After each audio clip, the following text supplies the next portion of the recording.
Próximo, por favor. Epidemiologia. Isso acontece mais ou menos de 1,5% a 3% da população geral pode ter o transtorno do pânico.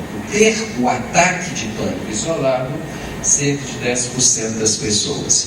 Mais comum no sexo feminino, idade prevalente é uma idade do jovem adulto. Acima de 60 anos, quando acontece, a gente deve estar sempre atento, que deve ter uma doença orgânica como base desse transtorno, como uma DPOC, TPOC é transtorno pulmonar obstrutivo crônico. A gente sabe que existe uma genética de base, parente de primeiro grau, tem um risco 4 a 7 vezes maior, mais comuns nos centros urbanos, mas não há distinção de raça ou classe socioeconômica. O próximo, por favor, Bernadette. Diagnóstico diferencial, a gente tem que ter. Existem outras doenças médicas que podem contribuir para que a pessoa confunda um ataque de pânico de um transtorno de pânico. Essas são doenças, eu não vou me deter muito nisso, porque apenas para que vocês saibam que existem outras doenças, né? Doenças orgânicas, né? Assim como doenças neurológicas, disfunção vestibular, confundir aqui com a tontura, né? Epilepsia do lobo temporal, hipoglicemia, uso e abstinência, principalmente a abstinência das drogas, podem todos ter um ataque de pânico. O próximo, por favor. Bom, atualmente existe uma série de pesquisas sobre a fisiopatologia dos transtornos mentais, não só sobre o transtorno do pânico, mas sobre os transtornos mentais de uma maneira geral. Eu queria... O que essas pesquisas visam? Elas querem primeiro identificar alterações da estrutura e do funcionamento do sistema nervoso central que esteja diretamente associada à presença e à intensidade dos diferentes sintomas das diferentes doenças. No caso nosso, os sintomas do pânico. O que mais que elas pretendem, essas pesquisas? Elas precisam e insistem em investigar os mecanismos neurobiológicos que possivelmente medeiam a vulnerabilidade de alguns indivíduos. Não é todo mundo que tem transtorno do pânico nas mesmas situações. Então, essa vulnerabilidade é algo que faz do ser humano único. Terceiro, elucidar as ações no sistema nervoso central através dos quais os tratamentos eficazes usados hoje conseguem modificar tais mecanismos. Tratamentos farmacológicos, tratamentos psicoterápicos. O próximo, por favor. Quais são as limitações desses modelos? Eu já falei um pouco para vocês, né? Por exemplo, não houve até hoje um esclarecimento fisiopatológico completo sobre o transtorno do pânico. Eles descobrem, as pesquisas em neurociências básicas, ela é feita muito também em animais. E, às vezes, fica difícil você transportar algo disso do animal para o ser humano.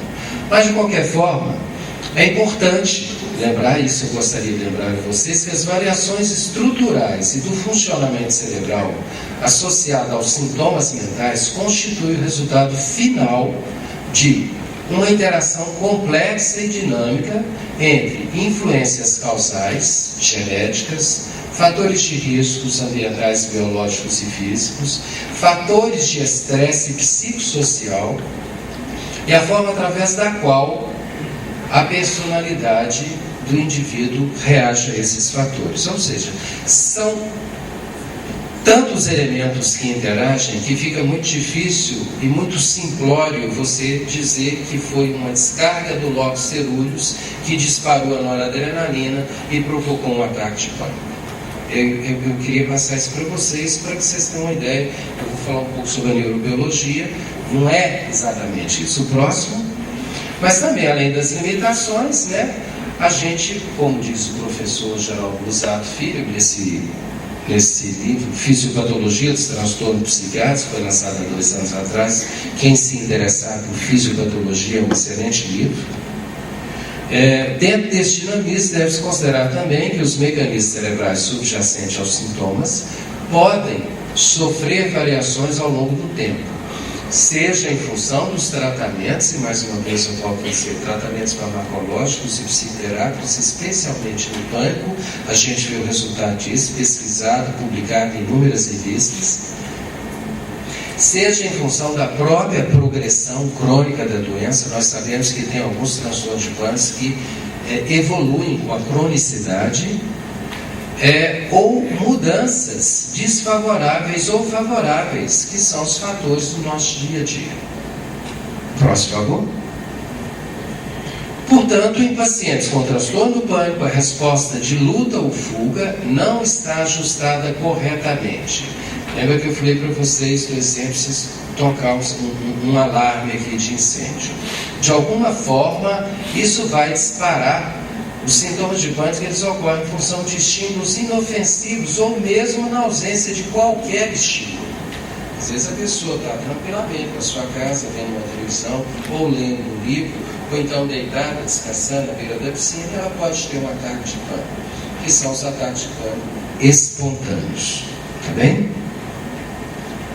Tanto o estresse como as mudanças na homeostase interna dos sistemas orgânicos podem induzir mudança na bioquímica cerebral com disparo de locos seguros. Ou seja, se eu tenho uma síndrome do intestino irritável, e esse síndrome do intestino irritável provoca percepções no meu colo, que há uma distensão abdominal, isso pode gerar em mim uma percepção anormal e pode fazer com que haja um disparo desse lugarzinho chamado locus ceruleus, que dispara a noradrenalina e que faz com que você tenha respostas autonômicas generalizadas. O próximo. Bom, uma coisa que eu acho muito importante para a gente compreender é que os pacientes com transtorno do pânico têm muitas preocupações somáticas e uma atenção excessiva ao corpo. E parece que eles têm uma alta sensibilidade, alguns trabalhos vêm mostrando que eles têm uma alta sensibilidade à dor visceral. E como eu disse, eu não sei se você sabe, mas o sistema nervoso entérico é chamado de um pequeno cérebro, devido à quantidade de interconexões neuronais que existe. Então, o sistema nervoso entérico tem uma comunicação íntima com o sistema nervoso central, provocando uma série de estímulos que vai atuar no sistema nervoso central e, com isso, aumenta, é claro, a ansiedade e sintomas de pânico, levando a um ciclo vicioso, que é a hipervigilância, que por sua vez o cara percebe algo que todos nós temos. Cerca de 80% das pessoas têm um sintoma fisiológico considerado normal por semana. Então, assim, uma dor aqui, um vento aqui, ou um disparo no coração que não tem nenhum significado clínico. E eles interpretam isso como se já estivessem tendo um ataque de pânico. O próximo. Eu fiz aqui um esquema, talvez até para vocês verem se é possível explicar melhor, mas a gente tem um estímulo sensorial. Esse estímulo sensorial atravessa o tálamo. E o tálamo é o responsável para dizer, é uma região cerebral, né, que fica na área subcortical, responsável para enviar essa informação para a amígdala.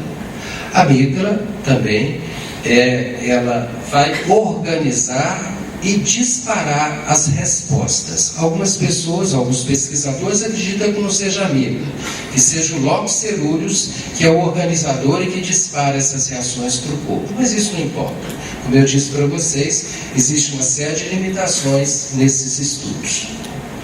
Então, o que acontece é o seguinte: a amígdala dispara ela tem vários vias eferentes que saem dela e vai até essas substâncias cerebrais. Quando ela vai no locus ceruleus, aumenta a noradrenalina. A noradrenalina jogada na corrente sanguínea aumenta o coração, é quando o animal está frente a um estímulo de medo, né?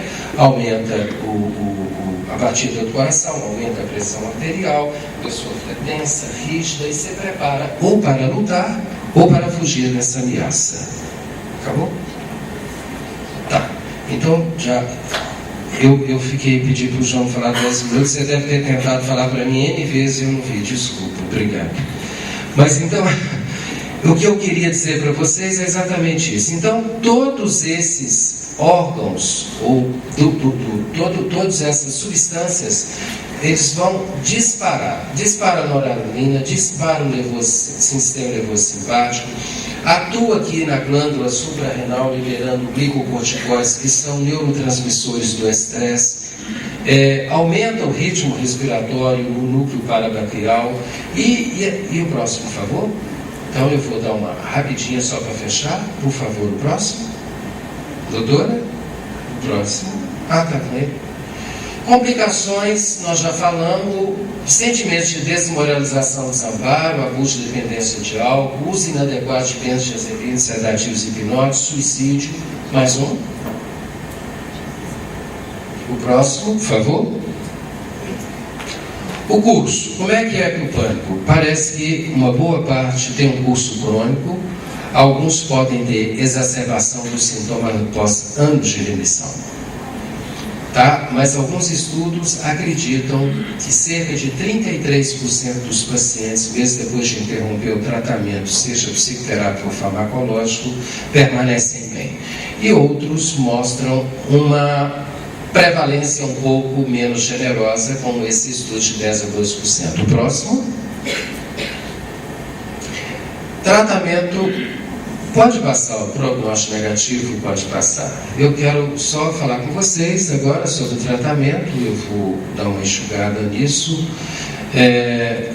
o tratamento se faz com a psicofarmacoterapia e com a psicoterapia. Quais são os objetivos desse tratamento? Primeiro, prevenir ataques de pânico e controlar essa ansiedade antecipatória. E depois, eliminação do comportamento de esquiva agorafóbica. Muitos pacientes não têm mais ataques de pânico, mas permanecem com esse comportamento de esquiva, que é a agrofobia. O próximo. Eu só vou falar do meu tratamento farmacológico. Nós temos a doutora Vânia, a doutora Bernadette e o doutor Passerini, que vai falar sobre os outros tratamentos. Tá? Então, nós usamos em medicina, além do tratamento psicoterápico, 2 tipos de tratamento para o transtorno do pânico: os antidepressivos e os ansiolíticos. Os antidepressivos que a gente prefere usar ao invés do ansiolítico, porque os ansiolíticos benzodiazepinas são aqueles de taxa preta, normalmente eles provocam dependência e síndrome de abstinência. Então a gente ajuda o paciente por um lado e cria para ele uma outra doença. Então nós evitamos o uso de benzodiazepínicos ou ansiolíticos ou calmantes e preferimos fazer o tratamento com os antidepressivos. Desses antidepressivos, os mais seguros e que têm menos efeitos adversos são os inibidores de recaptura de serotonina, que vocês conhecem: fluoxetina, fluvoxamina, citalopram, paroxetina, sertralina e escitalopram. São 6 irmãos que pertencem a essa família. São os que nós mais usamos, uma dosagem. Inicialmente, por eles provocarem ansiedade, nós costumamos, no primeiro mês, usar junto com os inibidores seletivos de captura de serotonina, os calmantes. Mas aí a gente dá no máximo para um mês e depois retira, e a pessoa tem um controle daquilo que é o objetivo. Tá? Quando as coisas se complicam, nós podemos também usar os tricíclicos, que também são antidepressivos, mas antidepressivos que têm muito mais efeitos adversos. Isso complica, porque eles trazem boca seca. Aí o ansioso já acha que a boca seca vai disparar um pânico, ele prende o intestino, ele já acha que o próprio fato do intestino estar preso já vai complicar e ele vai ter um transtorno, um ataque de pânico. Também são usados outros antidepressivos mais modernos, como os inibidores de captura de serotonina e noradrenalina, e finalmente os inibidores da monoaminoxidase, que a gente só usa em quadros refratários, porque são medicamentos extremamente perigosos para ser usado. Eu acho que com isso eu agradeço a vocês. O próximo, pela atenção, desculpe ter passado alguns minutos, mas espero ter ficado claro para vocês esse quadro clínico, que a partir daí agora nós vamos ter outras apresentações que vai clareando mais. Muito obrigado.